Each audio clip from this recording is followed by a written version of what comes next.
This morning, what I'd like to do is to segment the question and answer period into two.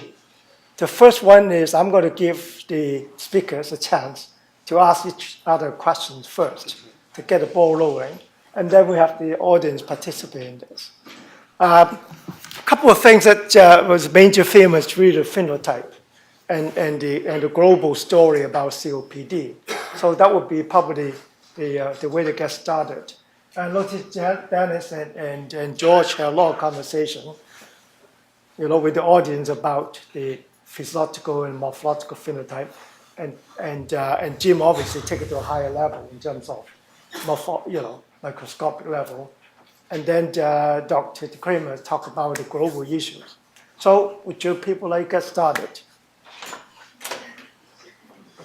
Well, I didn't say anything about COPD, so I'll start. Please use the microphone. And perhaps I could remind the audience that there's a little silver button that you push before you speak, and when you finish, push the white button. So this might be a dangerous statement with people in front of me and beside me who are interested in genomics. So I'll throw out the provocative statement that if we're going to achieve great improvements in COPD, we will have to pay as much attention to the term I would call humanomics to genomics. So I would just say that provocatively, that when we get the biomarker, the physiological test, the imaging test to predict who's going to decline, we'll have to convince people of the risk to take medication, take account of health literacy, ethnicity, and cultural differences. So I just start the conversation by a bit provocatively. That's pretty provocative. Thanks, Mark. Who wants to take it up?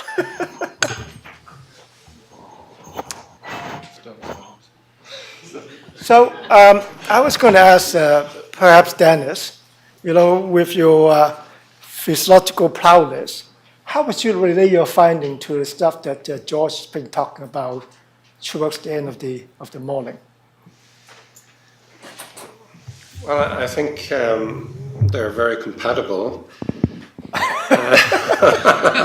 To start with, what was the correlation there? I think the physiologist isn't dead. There's still opportunities to do testing, which might enlighten the radiologist as to what they're actually seeing. Is that provocative enough? Because these beautiful images show us holes.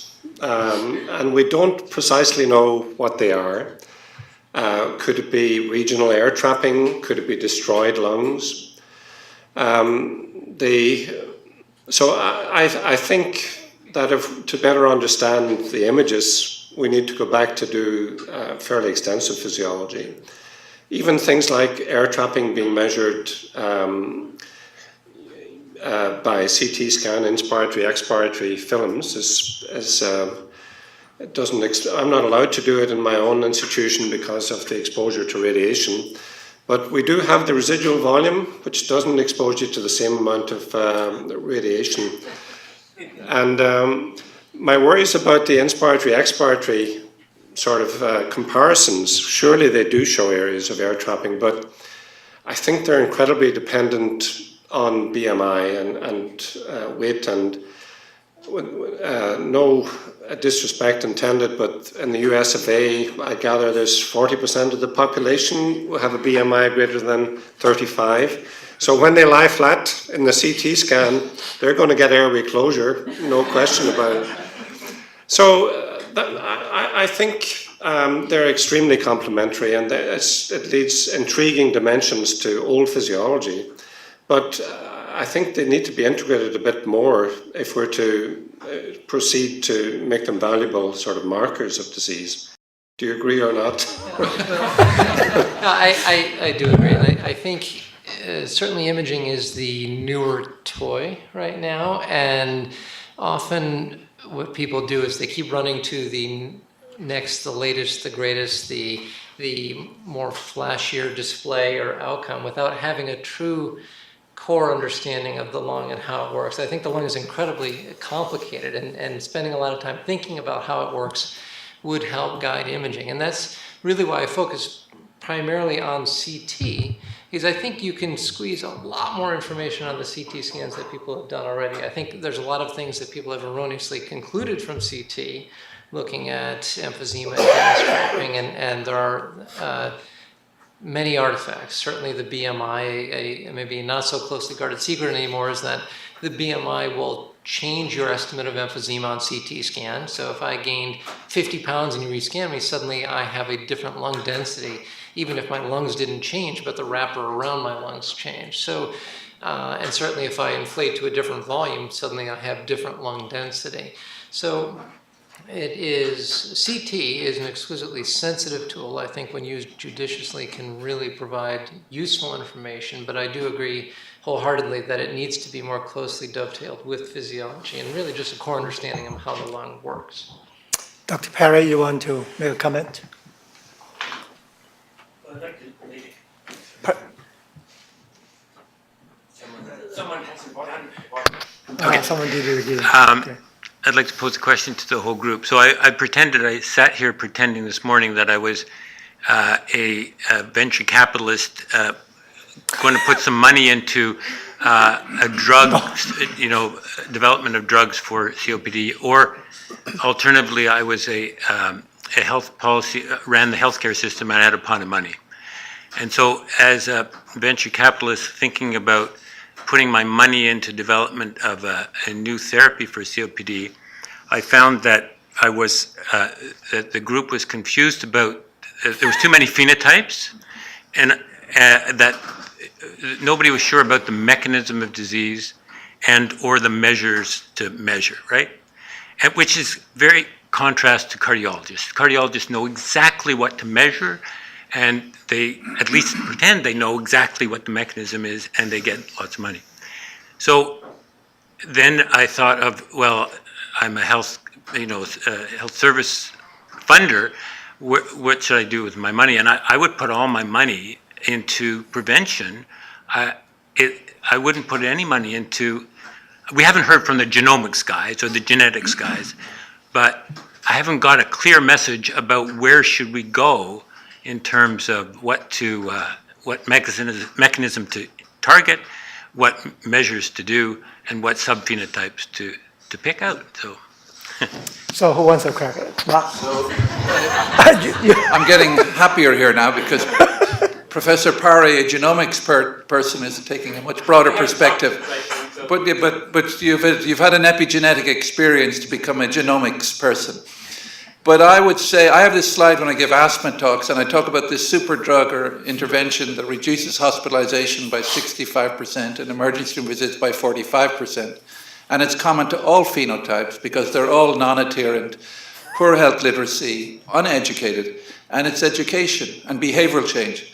So if the pharma industry put $500 million into behavioral psychology instead of $10 billion into mechanisms, trying to be provocative, get the discussion going, I think we'd gain an awful lot more. So I do think, I think the science is exciting, but when we've finished with the science, we'll still have to deal with the behavioral issue. And I think that's when, and just to say, we have addressed, Don, who's many of us were co-authors in a paper, where we looked at a model for COPD in Canada, immune modulating drug, everybody stopping smoking tomorrow, or reducing exacerbations or lung attacks. And the money is in lung attacks, exacerbations, and that can be helped by education. Not as well, as cleanly as an asthma. So I'll leave it at that. Thank you, faithful. We've got 30 educators here and 30 genomics. I think we should put them on the podium. Hallelujah. Comments? Jim, you want to make a comment? No, there's a question back there. There's a question. Molly, sorry. Both Dr. O'Donnell and Dr. Washko began with the picture of the cachectic person with COPD and the other person who hasn't lost so much weight.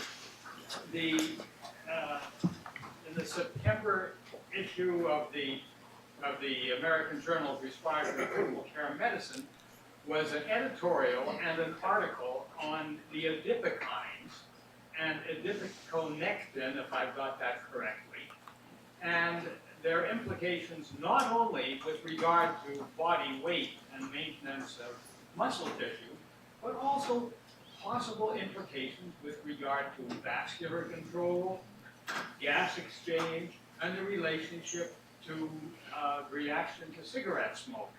Now, I've just told you all I know about adipokines.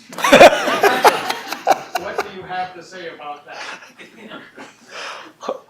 Who wants to tackle it? Is it Dennis or?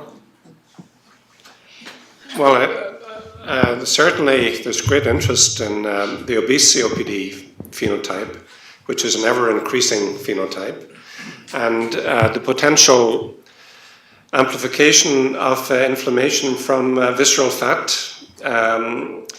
And this is also in asthma. This story is certainly very topical.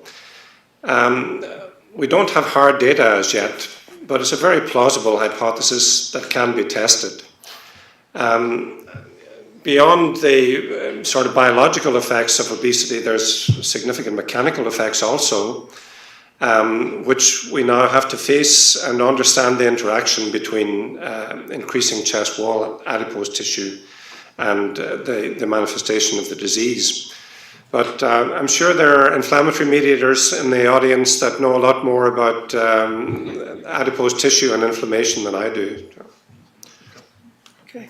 Peter probably knows Professor Bard. more than anybody.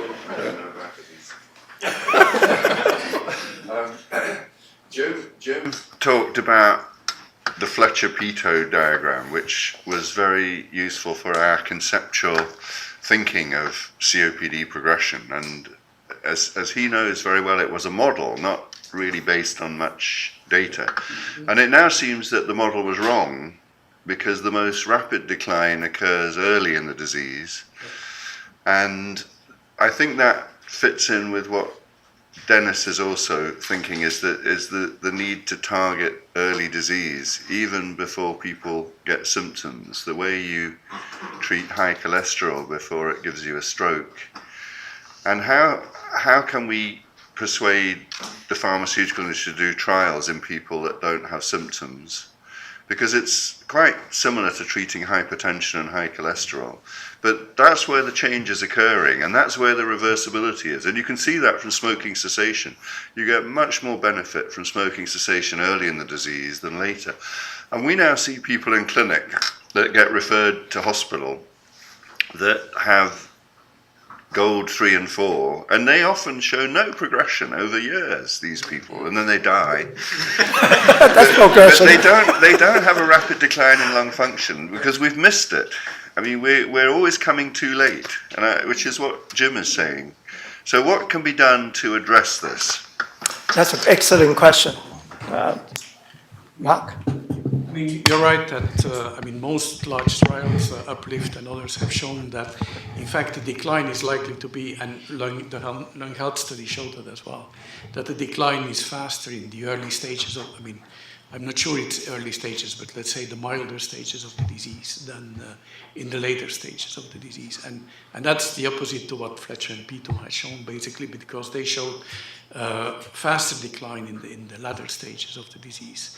What we would need to do is, in fact, we need one good trial where you would randomize, 4,000 or 5,000 people that are detected in general practice by routine spirometry and shown to have airflow obstruction, and you randomize those into a group that only receives symptomatic therapy, let's say short-acting bronchodilators, and another group that receives all the therapy you have. And if that would show a difference, then I think you would have made the case that you need to treat COPD patients early. The problem now is that you only have circumstantial evidence, and there's not one single trial showing that if you start treatment early, the outcome is different than if you were to delay treatment. George, comment? So there's rapid decliners and slow decliners. Are all gold 3-4 people former rapid decliners, or were those people that started less normal to begin with? Right? If you start at 80% predicted, it's you have a much shorter range to fall, and so even enriching your upstream cohort, I think, is very important. Well, both are possible. But one I mean- problem is you don't know the starting point. Yeah, that's right. I mean, when people are born with small lungs, because their mothers smoked, they can even be going at the normal decline, and then they reach severe disease. Yeah, And they're a really bad group, because what could you treat? They're just getting old. But from the data we have, it's certainly also possible that patients who end up in GOLD stage 3 and 4 have a fast decline in GOLD stage 1 and 2. However, if you take the data from the lung health study, from the TORCH study, and from the UPLIFT study, and you plot FEV1 versus age, then what you basically see is that the lines in GOLD stage 2, 3, and 4 are parallel, which means that they don't cross. And if they don't cross, then it becomes impossible to see that the patient would progress from GOLD stage 2 to 3 and 4. So that would suggest that the pulmonary function at which you start is probably a major determinant of where you end up in adult life, basically. Okay, Dr. Perry. Well, just on that issue, one of the most impressive studies looking at that was Ed's early onset COPD study, the Boston early onset COPD, where they took young patients with quite advanced, stage 3 and 4 COPD, and they looked at their first degree relatives. So those are people, the mothers and fathers Giving and Ed sisters. talk? And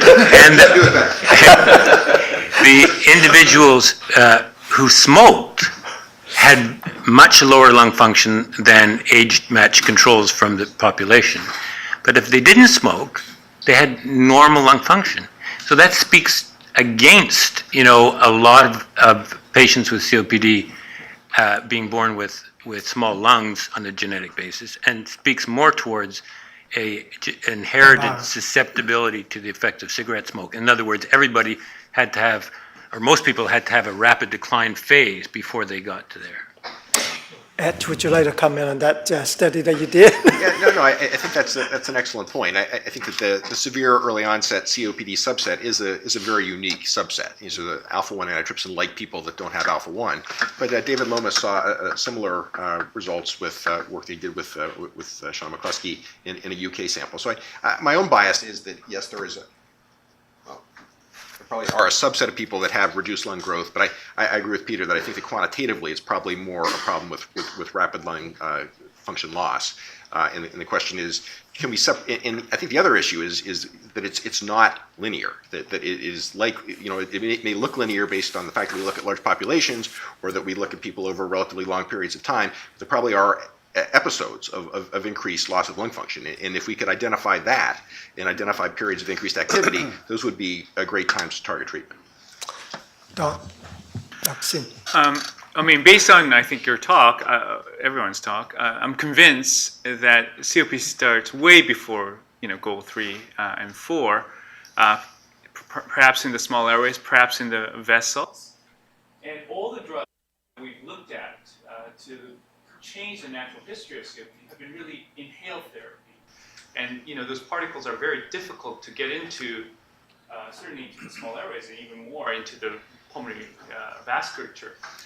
Do you think the next set of drugs that we test for disease modification should be oral medication, where you have a chance of getting the drugs into the small vessels and the small airways? Comments on that? I would agree with that. We're not getting anywhere near the periphery with our current, even the best delivery system for inhalers, and we're not touching the vessels. So, ideally we should be intervening early, pre-symptomatic, but I don't think we're going to get support for that. Industry might listen to us if we at least direct our attention first towards those with symptoms or persistent symptoms, because they even appear in guidelines that you may consider a certain range of therapies for these individuals. So I think you can identify, for example, people with chronic bronchitis relatively easily using the old definition, 3 months, 2 years. And they have never been studied in the early phase of the disease. And there's a range of potential treatments, maybe the PDE4 inhibitors, rather than at the end stages of the disease, but early on. maybe oral steroids and low-dose theophylline, which again, systemic delivery. Yes. Which also helps your bones and muscles. Well, that's important. And there's even N-acetylcysteine is standing up to a little bit of scrutiny for the first time in that Chinese study in 1,000 patients over a year. So it would be very interesting to test these drugs in people with mild airway obstruction, but to look at a panel of tests beyond what we're looking at now, which include gas exchange measurements, non-invasive measurements of gas exchange, as well as small airway function. And if the signal is there, at least it opens the field for testing a range of anti-inflammatory agents. Okay. Further comments along that line? Jim, please. Yeah. Well, I could agree that, the problem of looking at the gas trapping with people lying, you can still find the emphysema that's there. And if people who have emphysema and normal lung function really turn out to have widespread peripheral airways disease, which is certainly the hypothesis that we're working on, then just the emphysema, you wouldn't have to worry about the gas trapping. The beauty of the gas trapping, from my perspective, is how long have we known that the FEV1 is reduced in this disease?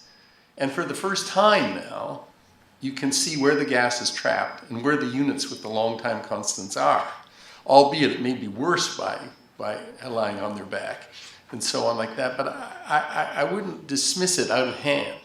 And the sort of study that has intrigued me, and we're just getting these sorts of studies underway, is the people that have transplants for COPD, and clearly that must be enriched for the people who are the rapid decliners, or even the people who have other, however they get there, are enriched for that.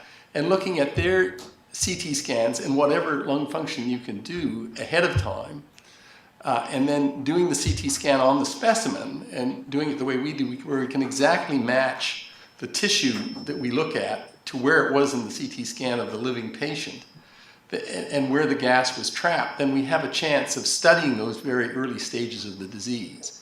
And the thing that we're trying, and we've actually working with Dr. Decramer's group, who in his hospital, they do 80 transplants a year. So we're, by collecting blood from these patients before they have their transplants, we'll be able to look at the gene expression in the blood to see if anything that comes from the tissue is represented in the blood, and then take those findings perhaps into a study like CANCOLD or COPD gene to see if something you measure in the blood can predict what's going on.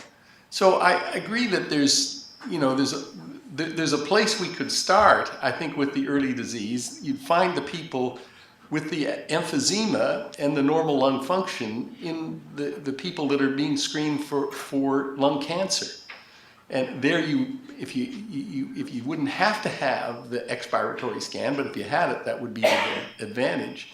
And take those people with the emphysema and normal lung function and treat them like I have high blood pressures. I don't have any symptoms from that. If I take my medication every day, no symptoms involved, I know I'm in the right statistical group. Otherwise I wouldn't, or at least I think I do, or I wouldn't take the medicine. I sometimes forget to take the medicine, like everybody does. but I really think that the chest physicians as a group are more resistant to treating people without symptoms than any other group. It doesn't bother the cardiologist or the endocrinologist at all to treat people without symptoms. but we're very resistant to that. No, I think that point's well made. We don't have a hemoglobin A1C. I mean, you're diabetic, you do that damn test every day, and you adjust your insulin, whatever it is, accordingly, even though you might not be fainting out from hypoglycemia. But what test do we have that is completely portable, that's pretty sensitive, and you could just hang your head on a biomarker of some sort? We don't have that in respiratory medicine today. Well, everyone is cumbersome, is insensitive. We just heard about, it's one of those things that you do, but, just to get a paper purpose, that's about all, right? I stick my neck out and say, let's and maybe we'll be able to establish this going forward, that an abnormal CT scan with emphysema and normal lung function will identify those groups. Don? I have a one follow-up question. You know, and whenever this term is floated out, Jürgen Vespa has a seizure. It's called gold unclassified, or this sort of restrictive physiology of smokers. You know, and do they have COPD? Do they not have COPD? You know, I guess when you CT them, they have some features of COPD, or, you know, I don't know if you've exercised them to see whether they're, you know, restricted or they're responsive to therapy. What are this group, and what should we do with them? And it's a big group, right? I think the majority of these people have airflow obstruction, and you should read a paper by Bob Hyatt, in fact, in Chest. I mean, that's one of the problems with the gold classification as well. I mean, you have patients with airflow obstruction who have a normal TIFNO index, who have a normal FEV1 VC ratio.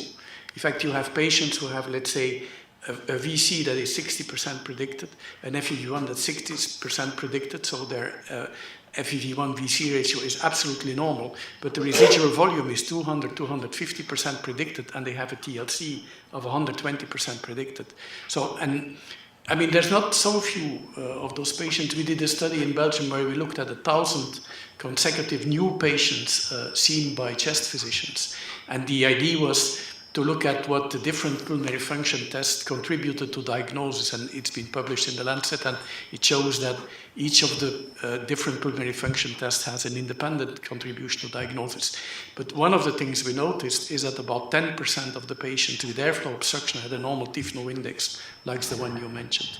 And Bob Hyatt looked at something like 5,000 or 6,000 of these patients that he accumulated over many years in the Mayo Clinic. And he then went to the files and looked what sort of like the diagnosis was. And I think 2/3 of these patients have airflow obstruction. Some of them have obesity, and David Menino agrees with that, which is a big compounder in our traditional analysis of COPD, because the vital capacity tends to shrink, increasing the ratio and pushing these people into another category. Even with the diffusion capacity, which is, you know, the alveolar volume is very sensitive to BMI. So some of those people, have obesity, and which might be an advantage because they don't hyperinflate to the same extent. And they recruit and inspire to capacity consistently, and your IC determines your exercise capacity. So in our studies in obese COPDs, they actually do as well or better than the normal weight match for FEV1. Not that I'm advocating Big Macs as the major intervention, but they have restrictive mechanics on testing. Yeah, this is a group we've been interested in COPD gene, and out of our 10,000 or so smokers, about 12% of them fell into this. We used to call it gold unclassified. We're trying to now sell the term PRISM, preserved ratio impaired spirometry. I don't know if people are going to buy it, but it's better than gold U. But regardless, these people have increased mortality, and I think that some of them are fat, some of them are probably early interstitial lung disease, some of them have early COPD or more severe COPD. And some of them, maybe these poor, poorly developing individuals who may just have reduced growth. And there are probably other things in there too. We found an enrichment for Klinefelter syndrome, among that group. There were only 6 Klinefelter subjects in COPD gene, but 5 of them were in this group. So I think it's good. The problem is it's a really heterogeneous population, and to be able to tease out which group those individuals are part of is going to allow us to treat them more effectively. Okay. I just want to add to what Dr. Silverman has just said. We had an opportunity to analyze our cross-sectional data, about 5,000 subjects from the population, and this is a population-based study on cold. We found exactly what he said. It's a heterogeneous group of people in which the FEV1 FVC ratio is well preserved, although the FEV1 percentage predicted is reduced below 80%. And we look at the risk factors on a cross-sectional basis and found that obesity is related to it as opposed to not being a risk factor in COPD. And obesity is also a risk factor, independent risk factor adjusted for age and sex and all other covariates in the restrictive the pure restrictive group based on FEV1, FVC. Now, when we correlate them, when we look at, we had a subgroup of them who had CT scans available. They had emphysema score that is very much alike to goal 1 and 2, as opposed to the pure restrictive, which has didn't have that pattern. And we also had look at the full lung function test, and they have A trapping as a group, compared with the purely restrictive group, and the RV was increased.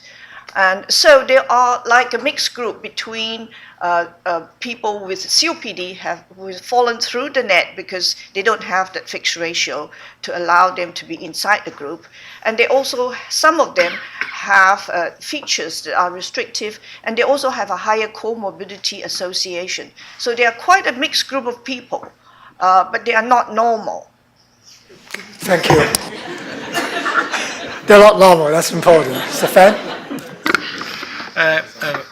If we think of doing trials in patients with COPD, early COPD, I haven't heard anything about etiology. Do we consider what is the potential etiology of a COPD when we do these trials? Specifically that if you look at the studies that come from China and so on, that a large percentage of their COPD population, especially in women, is not related to tobacco smoking, but to air pollution and other pollutants that they're exposed to. So I think we also have to think about what the etiology of the COPD is before we just jump in and treat everybody with a low FEV1 with some other drug. Okay, that plays in the phenotyping, isn't it? Yeah. Is the developing country COPD that different from the COPD we see in the developed country, Dr. Decramer? Sorry? The COPD phenotype in the developing country, are they really quite different from the developed country? I mean, for us, we're thinking about tobacco smoke, right? Like what Stefan saying, in China and other developing countries, you think about air pollution, air quality. Infection. Any comments on that? Okay. All right. Well, there's still things the experts don't know yet. One more question. I would like to follow up with a panel on that one related to the percentage of COPD patients that are not smokers, and I would like a global perspective on that. So John Balmes has a paper on occupational related COPD to dust diseases and puts it at 30%. What would you say as the percentage of COPD that we're experiencing today that's not smoking related? Comments? So I've done very little work in COPD, but actually Chris Carlson is here at the back, and make sure I can relate this accurately. We've just published a paper in the Blue Journal on pollution in Vancouver and its association with the development of COPD hospital admissions and mortality. So it doesn't take a lot to extrapolate from that when we see the pictures of pollution from Asia. That pollution is probably a big driver. And we're seeing lung cancer patients, non-smoker Asian immigrants. So I think it's a real factor. And I think from a policy point of view, these countries that are developing epidemics of chronic diseases, just talking about smoking cessation and not pollution and air pollution policy will be a problem downstream. A number? I'm not a numbers man. I've seen an analysis of all the studies, and it came out at mean about 20% or so. And that's biomass fuel exposure and the whole range of things. Okay. Dr. Yeah, I can't really comment about the international statistics, but I think that it is true that this number of 15 to 20% is given for the non-smoking contribution. But in my personal experience, it's been very unusual to have people with severe or very severe COPD who are non-smokers. It happens, but I mean, these are cases you remember, and I can count on one hand in my career. Out of our early onset COPD subjects, we had 2 out of 200 who were lifelong non-smokers. So when you get to really severe disease, I don't think it's 20%. Okay. Peter, Dr. Barr? Well, if you look at developing countries, it's quite different.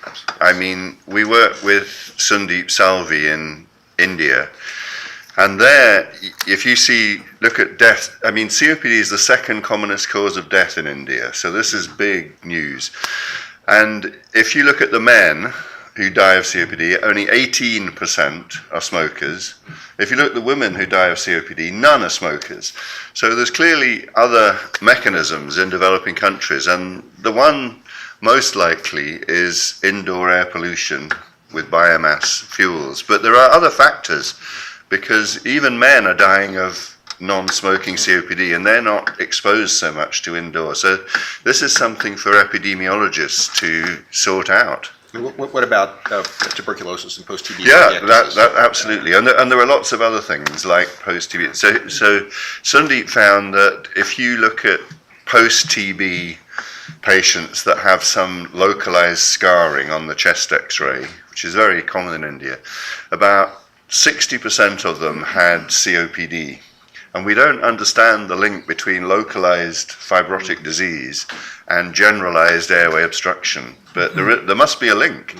And the trouble is that all our research is based on the problems in the Western world, and we neglect the problems in developing countries. So if this was a problem in Canada, there would be loads of people working on it, but because it's in developing countries, it's totally neglected. I mean, I don't believe there's any research on TB and COPD, but it's a huge problem.